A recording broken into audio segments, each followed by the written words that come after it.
Kwa sababu unafuata tuangalie mpira wako. Lakini kuna baadhi ya watu ambao wameangalia katika TV wanasema ile sio offside. Mimi nimeangalia clip hapa kaka, nimeangalia clip hapa sio offside. Ni offside kumbe nini? Makome alikuwa offside na akameshiriki kwenye mpira. Kwa hiyo marefa leo ndo wamewaua. Marefa ametuua. Na kama ndio hivi, kama ndio hivi. Amshiriki ligi. Kama ndio hivi hatuwezi kusema sio maswali gani yanaweza kushawishi hao.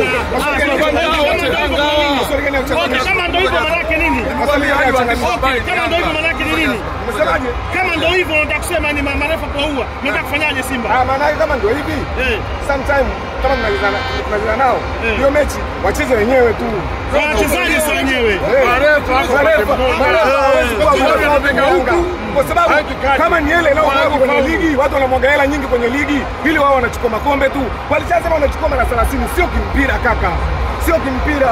Lakini sio sema Kayoko mtaki bora Alajiga tena anaonekana. Nani kasema bora Alajiga? Mashabiki walisema wanamtaka Alajiga. Alajiga hakuwahi kushinda Alajiga hata siku moja. Aje nani sasa kuchezea? Sababu sio kwa nini ligi mwaka kanuni. Lakini kuja waamuzi kwa sababu tumesema waamuzi watokee. Waamuzi watokee nje. Waamuzi atoke nje. Walisema mwaka huu kanuni zinasema tunaruhusu marefa kutoka nje. Wapape wa marefa walioleta. Haya wanaleta marefa.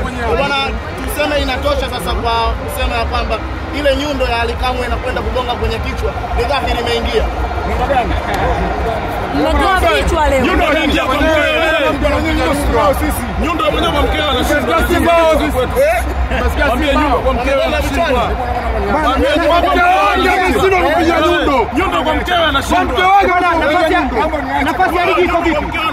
Nafasi ya kubeba ligi iko vipi sasa kwa namna hiyo? Kama makando hamna, ligi tunabeba kwanza pointi 10 bado ligi haijaisha.